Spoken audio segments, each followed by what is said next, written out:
Bonsoir à toutes et à tous, bienvenue sur BFM Grand Lille et BFM Grand Littoral. Chaque semaine, chaque jeudi, c'est votre émission Nord Politique avec notre invité ce soir, Ugo Bernalicis. Et bonsoir. Bonsoir. Vous êtes le député de la 2e circonscription du Nord pour la France Insoumise.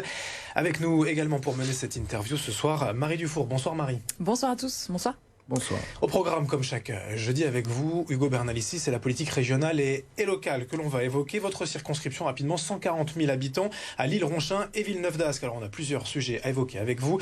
Le logement, les logements même, en l'occurrence, la précarité énergétique, la sécurité, quelles solutions ici dans la métropole lilloise. Mais d'abord, on est sur BFM Lille et Littoral, alors quelques questions d'actualité pour démarrer.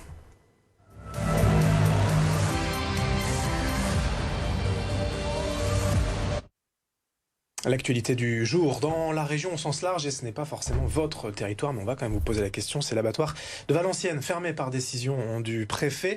Ça vous inspire quoi quand même, cette fermeture administrative ? Mais ça m'inspire qu'il est peut-être temps qu'on fasse en sorte de se donner les moyens, de maintenir de l'emploi dans la région et qu'on ne tombe pas sur des décisions couperées à la fin qui fassent que plus d'abattoirs, plus d'activités à un endroit. Et on voit bien ces territoires où on nous dit écoutez, il y a des choses qui disparaissent. On vous promet de relancer l'activité, de recréer de l'emploi ici ou là. Et à la fin, ça ne fonctionne pas. On va créer des zones de services, du commercial, etc. Et ce qui continue d'augmenter, c'est le chômage, la précarité des différentes personnes. Cette fermeture illustre un combat politique entre l'État et le président de région pour vous ? Je ne sais pas si on peut en avoir la certitude, mais c'est sûr que ça peut se traduire de cette manière-là. J'ai pas l'impression que le président de la République, Emmanuel Macron, soit particulièrement content d'avoir un opposant ici dans la région de Hauts-de-France. Donc il utilise tous les moyens possibles et imaginables pour ne pas aider Xavier Bertrand, on va le dire comme ça pour le dire poliment. Après, ça les regarde. Moi, ce qui me préoccupe, c'est pas ça. C'est votre circonscription. Et l'autre sujet d'actualité, aujourd'hui, on va enchaîner tout de suite, c'est la décision du tribunal administratif de Lille concernant le projet d'aménagement de la friche Saint-Sauveur. Alors pour vous, c'est une victoire. Hein. Vous êtes évidemment opposé depuis longtemps à ce projet. Oui. Vous ne voulez pas de construction, pas de béton globalement sur ce site, mais du coup, vous voulez quoi ? Mais de la verdure, de la nature. Et c'est pas juste... C'est toujours prévu dans le dossier, 4 hectares d'espace vert. 4 hectares. Que de l'espace vert. Je veux que de l'espace vert. Parce que quand même, pour habiter pas très loin de cette zone et y aller régulièrement, vous voyez le parc Jean-Baptiste Lebas. Bien sûr. Le fameux parc au gris-rouge. Dès qu'il y a un rayon de soleil, c'est blindé. C'est noir de monde. Et pourquoi ? Parce que les espaces verts à Lille, à part le parc de la Citadelle, finalement, c'est des tout petits espaces. Et on est une des villes où il y a le moins d'espaces verts par habitant. Mais donc c'est aussi des logements. Alors, on y viendra sans doute après, parce que c'est des thèmes... Donc on est d'accord, il s'agit là que d'une bataille. Finalement, la guerre n'est pas terminée. Martine Aubry et Lamel vont relancer le projet. Ça, c'est sûr. Mais on a besoin de ces espaces-là pour avoir une qualité de vie qui soit la bonne. Parce que construire, à la fin, on est tous entassés. Et il y a les bouchons dans les voitures. Et on est tous entassés dans le métro au même endroit, à la même heure. C'est pas ça, une vraie qualité de vie. Donc à un moment donné, construire, ça devient tout à fait pénible. Et puis, on y reviendra après, sans doute. Mais je veux dire, s'il y a des endroits à densifier, c'est pas là. Il y a des endroits à densifier, mais pas là. Il y a déjà suffisamment de logements. En plus, ça a construit tout autour de la friche Saint-Sauveur. Tout a été rasé. Vous avez des immeubles de plusieurs étages qui sont construits autour de l'auberge de jeunesse. Enfin, c'est bon, quoi. Il y en a du logement. Par contre, il y a des villes. Je prends par exemple Marc-en-Barœul. Ils pourraient peut-être densifier un peu plus parce que les maisons individuelles, chacun a son petit jardin. C'est peut-être pas ça l'objectif politique, de tout mettre au même endroit. Mont-Saint-Barœul, qui est aussi dans ma circonscription, et rien à Marc-en-Barœul. Alors justement, le manque de logements dans la métropole lilloise, ou en tout cas la répartition des logements, l'état des lieux ici dans la région, c'est le premier thème que l'on va aborder avec vous ce soir, Ugo Bernalicis. Les chiffres à connaître, c'est avec toi Marie. 1,2 million d'habitants dans la métropole lilloise et près de 200 000 personnes actuellement en recherche d'un logement. Le marché de l'immobilier, ce n'est pas une surprise, est en tension ces derniers mois, comme dans beaucoup d'autres grandes villes françaises d'ailleurs. Il y a plus de demandes que d'offres et les prix augmentent en 2020, plus de 11% à l'achat, plus de 3% en location. Mais le problème, c'est aussi le logement social. Selon les chiffres, la MEL compte aujourd'hui 55 000 demandes en attente. 60% des habitants de l'agglomération sont éligibles aux logements sociaux, ce qui fait exploser donc la demande. Question Ugo Bernalicis, peut-on vraiment satisfaire tout le monde ? Dans l'absolu, avec des moyens, oui, on devrait pouvoir satisfaire tout le monde. Mais en fait, c'est un problème plus global. Si vous dézoomez et on décentre un petit peu, qu'est-ce qui se passe? Il y a une augmentation des demandes de logement sur la métropole lilloise, mais ce sont des gens qui d'ailleurs habitent ailleurs dans la région, dans le sud du département par exemple, où là, ça se désertifie comme c'est pas permis. Pourquoi? Parce que ici ou là, on a plus d'industrie, plus d'entreprises. Donc les gens, qu'est-ce qu'ils font? Ils vont là où il y a de l'activité économique. Et d'ailleurs, Lille et la métropole se vantent de ça, de ce dynamisme économique. Donc les gens, ils se retrouvent à être là, à s'entasser et à s'agglutiner. Donc, si on voulait régler le problème, il y a plusieurs mesures. Ici, au niveau ultra-local, il y a les logements vacants. Nous, on est pour une politique beaucoup plus dure de réquisition des logements vacants, y compris les zones commerciales, les bureaux vides, parce que il y en a beaucoup, y compris aussi dans la métropole. Donc ça, c'est des mesures d'urgence et qu'on peut mettre en œuvre. Combien de logements vacants potentiellement? Je ne sais plus les chiffres exacts qu'on avait identifiés lors de la dernière municipale, mais je crois que c'est autour de 8 000 ou 10 000 logements vacants et bureaux qu'on pourrait très très rapidement réquisitionner. Et c'est possible légalement? Ah oui, c'est possible. Regardez, quand il y a une crise majeure comme celle du Covid, on réquisitionne et ça choque personne. Il y a une crise du logement. Bien sûr, c'est moins démonstratif que la pandémie, puisque c'est des dossiers, des demandes de logement qu'on voit pas, on rencontre pas ces gens-là, etc. Mais on pourrait avoir cette politique-là. Enfin, on finit par le voir à la fin par le nombre de gens qui sont à la rue, qui sont aussi de plus en plus nombreux sur la métropole lilloise et sur l'île particulièrement. Pour vous, il faut pas forcément construire du neuf, il faut rénover de l'ancien? Il y a de la rénovation. Il y a des endroits où, je vous l'ai dit tout à l'heure, comme à Marc-en-Barœul, je prends cet exemple-là, où il mériterait d'avoir un peu plus de logements densifiés, c'est-à-dire des logements, des HLM, des Pourquoi immeubles. Cette ville-là en particulier, c'est pas un peu facile de cibler cette ville de la Melle? Qui passe un peu pour une commune UP, effectivement, oui. Dans la métropole lilloise. Oui, mais parce qu'à un moment donné, c'est quoi? On entasse tout le monde dans les villes de gauche pauvres, et par contre, eux, on les laisse tranquilles? Non, c'est de la solidarité à un moment donné. C'est les mêmes problématiques qu'on a pour les aires d'accueil des gens du voyage. Vous savez, c'est que les communes qui sont pour la solidarité, qui sont traditionnellement de gauche, qui font des efforts, et les autres n'en ont rien à faire. Ça suffit, quoi. Ça suffit, et le préfet, en la matière, pourrait suppléer aux carences des maires en question qui ne veulent pas être solidaires. Et moi, je trouve ça insupportable. Donc, il faut relancer des projets industriels dans la région. Je veux dire, on va pas tous habiter à Lille, c'est pas possible, quoi. C'est pas souhaitable en plus. En périphérie quand même, Marc-en-Barœul c'est un exemple, mais d'aller en périphérie un peu loin de la métropole lilloise, c'est pas justement le risque de faire des ghettos ou d'éloigner les plus précaires?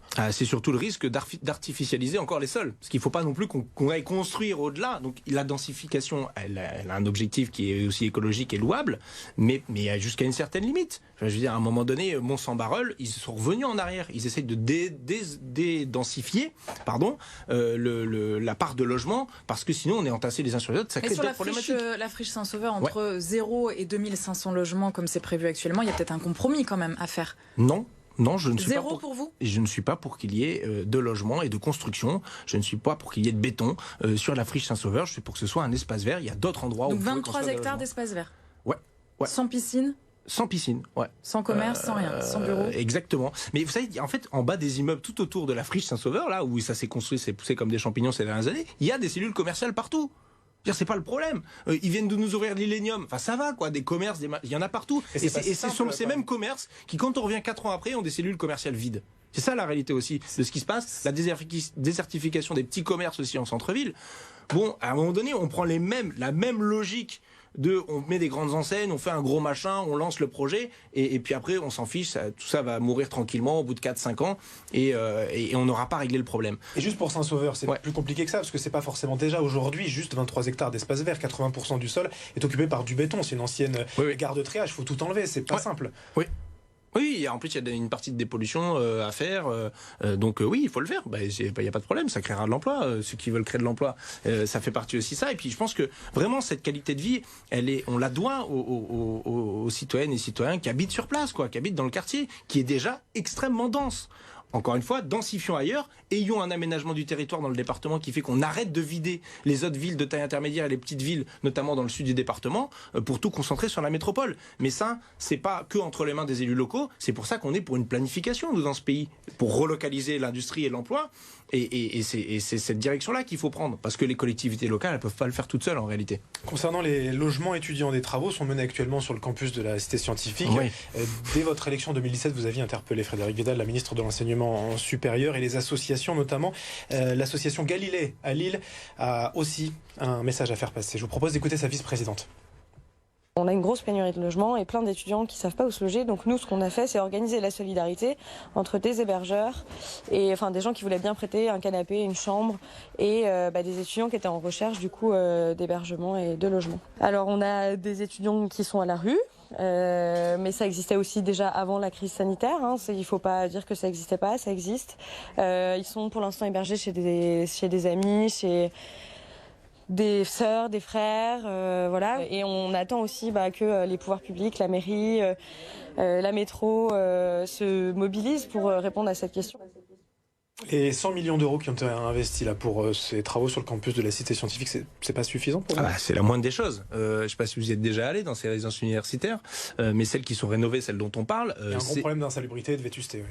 Mais c'est pas juste de l'insalubrité, c'est juste que c'est abominable. Enfin, je veux dire, entre les punaises de lit, les cafards, les fenêtres qui sont pas isolées, les courants d'air, le fait qu'on soit que dans 9 mètres carrés, parce que c'est quand même ça la norme dans ces résidences universitaires, c'est comme en prison. Moi qui visite les deux, je peux vous dire que il y a qu'une différence, c'est que les étudiants, eux, ils ont la clé de leur chambre. Bon, voilà.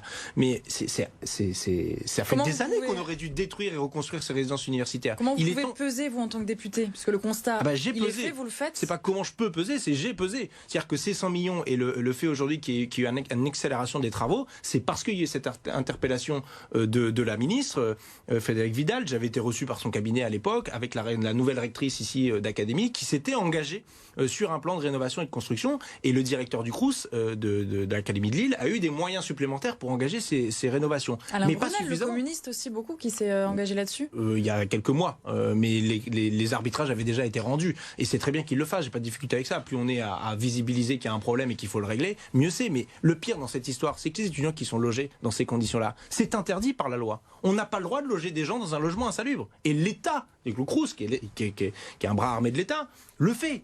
Je trouve ça assez extraordinaire. Et pour le coup, ici sur Villeneuve-d'Ascq, là où nous sommes justement en ce moment, il y a du foncier. Donc c'est pas un problème d'avoir du foncier pour construire. On pourrait construire d'autres résidences universitaires. Et je le sais parce que j'ai bien expertisé le sujet, y compris avec le Conseil national des œuvres universitaires et scolaires, le CNUS.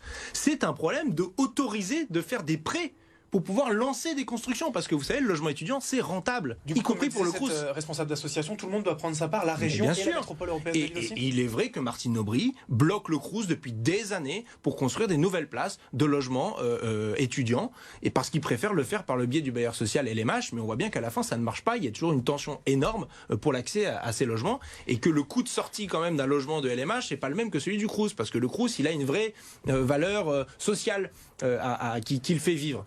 Donc le problème en fait il est facile à régler, parce qu'on a de l'espace, on a des gens pour piloter les projets, on a des gens pour les construire. Ce qu'on n'a pas, c'est l'autorisation de prêt pour le Crous pour le faire. Je trouve ça insupportable. Alors là, les efforts sont faits. Il profite du plan de relance qui a été mis sur la table suite de la crise Covid pour remettre les crédits là-dedans. Bon, tant mieux. Mais franchement, il était temps que ça avance. Il y a encore des marges de progression substantielles. Dernier sujet à propos du logement, c'est les HLM, le logement social. La règle des 25% des HLM est plus ou moins respectée ici dans la métropole lilloise. Comment on peut faire justement comme vous dites. Faire en sorte que certaines communes qui ne respectent pas ce plafond bien le respectent? Il faut augmenter les pénalités. Aujourd'hui, elles sont plafonnées à 5% du budget communal. Il faut faire plus? Il faut les appliquer, parce que vous savez que dans bien des cas, elles ne sont même pas appliquées, puisque c'est pas une obligation de les appliquer, les pénalités. Il n'y a pas d'obligation. Dans la métropole lilloise, il y a une possibilité de les appliquer. La ville de Centre, par exemple, 10% de logements sociaux, 550 000 euros entre 2015 et 2020. En fait, certaines communes préfèrent payer les amendes. Certaines préfèrent payer. Certaines arrivent à négocier avec la préfecture de ne pas les payer ou d'en payer moins, ou d'avoir un peu de temps pour le faire. Bon, moi, je pense que là, c'est le rôle du préfet et de l'État de taper du poing sur la table et de faire respecter les décisions qui sont là, ou d'augmenter les pénalités. Ça fait partie des propositions. Donc, on les a portées d'ailleurs à l'Assemblée nationale quand il y a eu les textes sur le logement là-dessus. On a porté aussi d'augmenter le pourcentage de logements social. Mais encore une fois, je vois que ce quinquennat d'Emmanuel Macron est un échec cuisant en matière de construction de logements social, pas juste sur la métropole, dans tout le pays. Et donc y compris sur la métropole. Et c'est insupportable parce que, vous savez, ils ont tout détricoté, ils ont poussé à ce que les gens rachètent leur propre logement dans les offices HLM, chez les bailleurs sociaux, ce qui est une gabegie en plus, y compris pour les gens qui se mettent là-dedans et qui s'endettent et qui à la fin se retrouvent avec des problèmes de copropriété qu'ils n'avaient même pas imaginé, sur des logements qui sont parfois vieillissants. Bon, je crois que le logement social, c'est pas le truc de ce gouvernement. Ce serait une priorité pour la France insoumise et pour Jean-Luc Mélenchon après 2022, si on gagne cette élection présidentielle. L'autre thème ce soir, Hugo Bernalicis, qui vient d'ailleurs logiquement après le logement, c'est la précarité énergétique. Là encore, c'est une question d'actualité, n'est-ce pas, Marie? Oui, le 1er octobre dernier, le prix du gaz a augmenté de 12% et l'électricité devrait connaître la même hausse de tarifs en janvier prochain, donc 2022. À cela, vous ajoutez le prix des carburants, 1,53 € en moyenne en ce moment. C'est un niveau que l'on n'avait pas vu depuis 2018 et le début du mouvement des Gilets jaunes. Les tarifs de l'énergie en hausse et le pouvoir d'achat, bien sûr, des nordistes qui baisse. À quelques semaines de l'hiver, la précarité énergétique touche de nombreux foyers dans les Hauts-de-France. 585 000 familles ont bénéficié des chèques énergie, un chiffre arrêté en mars 2021. Question Hugo Bernalicis, quelle est la priorité pour lutter contre cette précarité énergétique selon vous? Le plus rapide, ce serait de se débarrasser de ce gouvernement et d'Emmanuel Macron qui ne fait rien pour être à la hauteur des enjeux. Ça, c'est pas possible, en tout cas avant mai 2022. Alors, ça sera bientôt possible. Hein, mais vous noterez que ce sera bientôt possible quand même. Je tiens à le signaler pour ceux qui nous regardent et qui nous écoutent. Le blocage des tarifs qui vient d'être annoncé. Ah bon, ils sont bloqués les tarifs? Jusqu'au 1er juillet. Parce qu'il a annoncé le blocage des tarifs après l'augmentation et jusqu'à la prochaine élection présidentielle. Bon, tous ceux qui ont un peu compris que c'était une grosse arnaque l'auront remarqué, et qu'on se moquait bien du monde en fait, concrètement, et qu'effectivement il faudrait bloquer les prix tout de suite, là, maintenant, pour qu'ils n'augmentent pas, et non pas diminuer les taxes, parce qu'en plus, vous voyez comment ils font, ou donner des chèques énergie, parce que le chèque énergie, il est financé comment? C'est une aide gouvernementale. Oui, mais c'est quoi le budget du gouvernement? C'est le budget de l'État. Donc c'est vos impôts, mes impôts. Et quand je dis vos impôts, mes impôts, même ceux qui ne payent pas d'impôt sur le revenu, je rappelle que la plus grosse source de recettes pour le budget de l'État, c'est la TVA. Donc même celui qui paye 0 d'impôt sur le revenu, il va se payer lui-même son propre chèque énergie en payant la TVA quand il va au petit commerce. C'est quand même un sacré coup de pouce pour 585 000 super, familles. On aura notre argent. Génial. C'est la bonne trouvaille. Aussi, par exemple, des aides comme RSA ou autre, c'est la solidarité. Mais alors, oui, en théorie, c'est censé être de la solidarité, mais finalement, les gens se payent leurs propres aides, puisque ce qu'on voit, c'est que les cadeaux aux plus riches dans le budget. Attendez, oui, mais les cadeaux aux plus riches dans le budget de l'État, ils sont faits pour les plus riches et pas pour les plus pauvres. Donc on arrête les chèques énergie? Moi, je suis pour qu'on bloque les prix.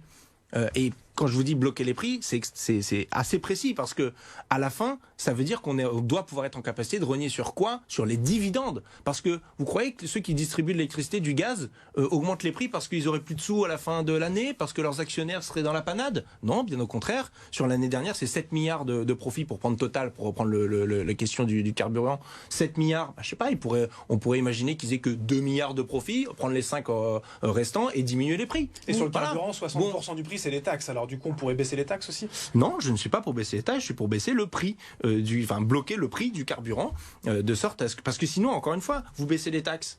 Après, on va vous dire qu'il y a de la dette dans le budget de l'État, qu'il faut supprimer des fonctionnaires, supprimer des fonctions, des services publics, etc. Non, c'est hors de question. C'est hors de question. Donc, encore une fois, faisons attention à ce qu'on propose et aux arnaques du gouvernement, parce que ça en sont des clairement. Et il faut une vraie politique. On vient réguler ces produits de première nécessité. Et l'énergie fait partie des premiers. Ce marché libéral de l'énergie. Mais attendez, comment on faisait quand on avait EDF qui était un service public dans ce pays? Il y avait un tarif réglementé. Aujourd'hui, c'est ouvert aux concurrences. Ah bah oui, mais regardez, ils nous avaient promis quoi avec l'ouverture à la concurrence? C'était quoi la grande promesse de l'ouverture à la concurrence? Vous allez nous le dire, la baisse des prix. La baisse des prix? Voilà, ben vous constatez que vous êtes tous fait avoir. Voilà. Et que peut-être qu'une autre politique, plus réglementaire, plus nationale, étatiste, en tout cas de renationaliser ces secteurs, d'avoir un pôle public de l'énergie, c'est sans doute vers ça qu'il faut avoir pour avoir la maîtrise de l'énergie. Il y a des solutions pour faire baisser les prix aujourd'hui. On peut faire jouer la concurrence, il y a des offres groupées. Mais non, regardez, faire jouer la concurrence, ça ne marche pas, les prix augmentent. Avec des offres groupées, ce n'est pas forcément le cas. Bah si, ça augmente peut-être moins chez d'autres distributeurs, mais ça augmente quand même. Et quand ça augmente moins, la variable d'ajustement, c'est quoi à votre avis? Quand vous avez de l'électricité moins chère, c'est quoi la variable d'ajustement? C'est comment on traite les personnels dans ces entreprises qui distribuent de l'énergie. Bon, bah ça suffit, quoi. Donc, moi, je suis pour revenir à des choses simples, organisées, réglementées. Même truc, sur la téléphonie, on avait vendu du rêve en disant que les prix allaient baisser, etc.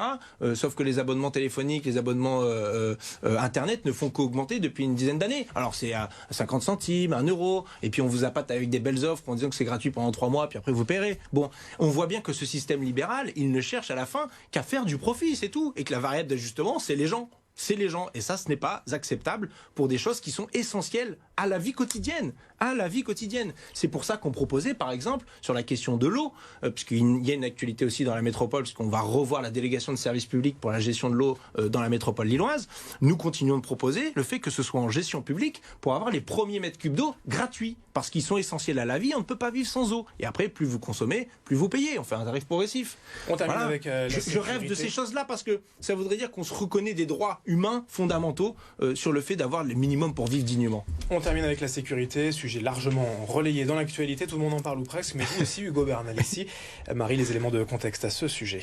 Vous avez déclaré mi-septembre, la sécurité n'est pas une liberté, c'est pour vous un slogan popularisé, on se souvient, par un certain Jean-Marie Le Pen et la droite réactionnaire depuis les années 90. Récemment, le gouvernement a dévoilé, on le sait, son plan pour le déploiement de 300 policiers dans la MEL. 86 nouveaux fonctionnaires d'ailleurs sont arrivés le 13 septembre à la division de police de Lille. Mais est-ce vraiment la bonne stratégie selon vous? Avec vos collègues de la France Insoumise, vous semblez avoir un petit peu de mal à assumer une position claire concernant la vidéosurveillance et les moyens à mettre en œuvre contre les points de deal. Je termine. Question. Pardon. Plus de bleu sur le terrain, comme le disait le chef de l'État Emmanuel Macron il y a quelques semaines, en septembre à Roubaix. Est-ce que c'est la solution pour vous? Alors, il y a beaucoup de choses dans votre question. Donc, juste sur la vidéosurveillance, la position est claire. Je suis opposé à la vidéo. Nous sommes opposés à la vidéosurveillance comme telle qu'elle est déployée aujourd'hui, partout, tout le temps. Ça ne sert à rien. Les seuls trucs qui sont un peu utiles, c'est les vidéos qui vont filmer aux sorties des villes et éventuellement à l'entrée des parkings, etc., les plaques d'immatriculation pour ce qu'on appelle les circuits de fuite quand il y a une délit qui est commis, etc. C'est le seul truc qui est un peu... même les populations. Ah oui, mais ça marche pas. Donc, ça rassure et ça dissuade, les chiffres de la délinquance baissent. Ah non, ils baissent pas. Dans les communes qui sont bien dotées? Non, je vous renvoie aux études scientifiques qui ont été faites notamment par Laurent Moukeli, qui en a fait un bouquin, c'est son objet de recherche, qui est chercheur au CNRS sur ce sujet-là, qui a fait la démonstration. Il y a encore eu une thèse récemment à Montpellier qui fait la démonstration que l'impact de la vidéosurveillance sur la délinquance est nul. Alors, quelle solution pour baisser l'insécurité dans votre circonscription? Alors, si ce n'est pas la vidéosurveillance, quelle solution? Oui, je vais y venir. Mais en tout cas, je voulais préciser là-dessus qu'il n'y a pas d'ambiguïté sur la vidéosurveillance. D'ailleurs, je vais le dire différemment. Il y a de plus en plus de caméras dans le pays.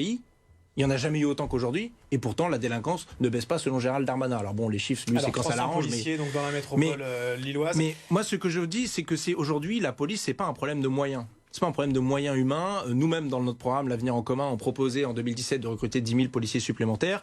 Ils vont quasiment être là, on va dire 8 500, 9 000 d'ici la fin de 2022. Vous voulez une police de proximité, c'est exactement. Ça, c'est la question, c'est qu'est-ce qu'on demande de faire à la police? Parce que si c'est pour mettre des policiers supplémentaires pour continuer à faire du contrôle aux faciès ou à faire du flag avec les bacs, etc., qui n'aboutissent à rien en termes de résultats, puisque c'est cette politique qui est suivie depuis au moins le gouvernement de Lionel Jospin, ça fait au moins 18 ans que c'est le cas, et on voit bien que sur les plateaux télé, on continue de dire regardez, il y a une agression à tel endroit. Alors qu'est-ce qu'elle fait cette police de proximité sans armes, puisque vous ne voulez pas d'armes à feu? Alors, pas d'armes à feu, ça ne veut pas dire d'être sans armes. Et ça ne veut pas dire qu'ils sont tous sans armes à feu.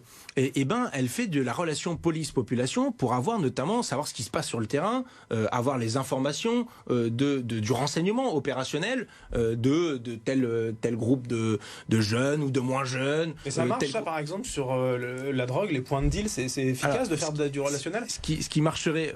je ne sais pas si c'est ce qui marche pour faire du relationnel. Ce que je peux vous dire, c'est que la politique actuelle ne marche pas. En tout cas, la consommation de stupéfiants est de chaque année de plus en plus élevée. On est le principal pays consommateur de stupéfiants, alors qu'on a la politique la plus répressive de toute l'Europe. Juste pour dire ça, point de départ.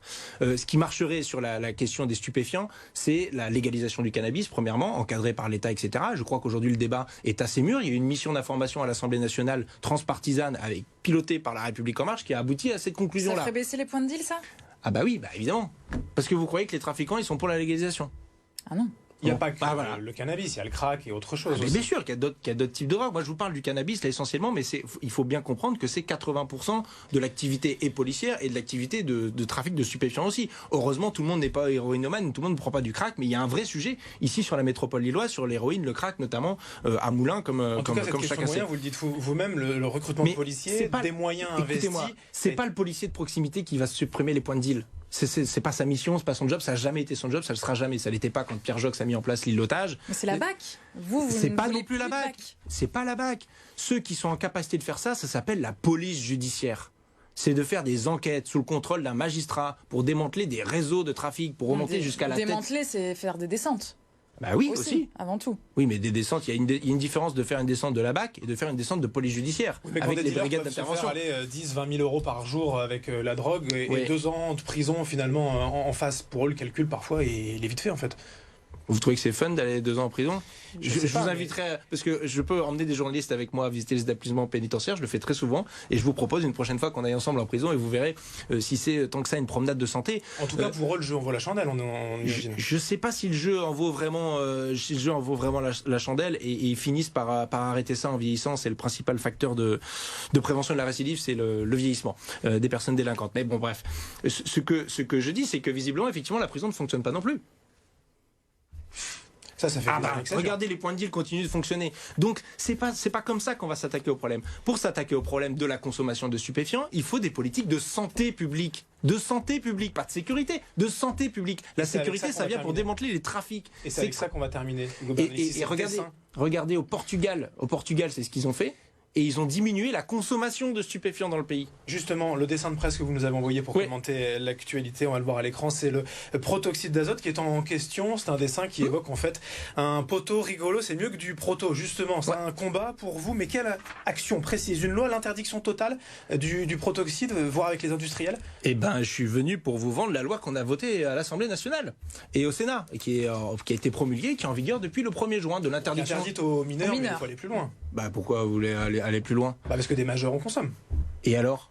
Parce que vous trouvez que le fait d'interdire le cannabis, ça fonctionne et que les gens en fument pas? Je viens précisément de vous faire toute l'argumentation en vous ayant dit que ça ne fonctionnait pas. Et moi, ce que je veux mettre en avant, c'est que la prévention, ça fonctionne. La prévention, ça fonctionne, pour peu qu'on y mette des moyens. Cette affiche, elle a été faite avec le CIPD, le comité intercommunal de prévention de la délinquance, entre Ronchin, Faches-Tuménil, etc. Et ça a été fait par des jeunes du collège de Gernez-Rieux.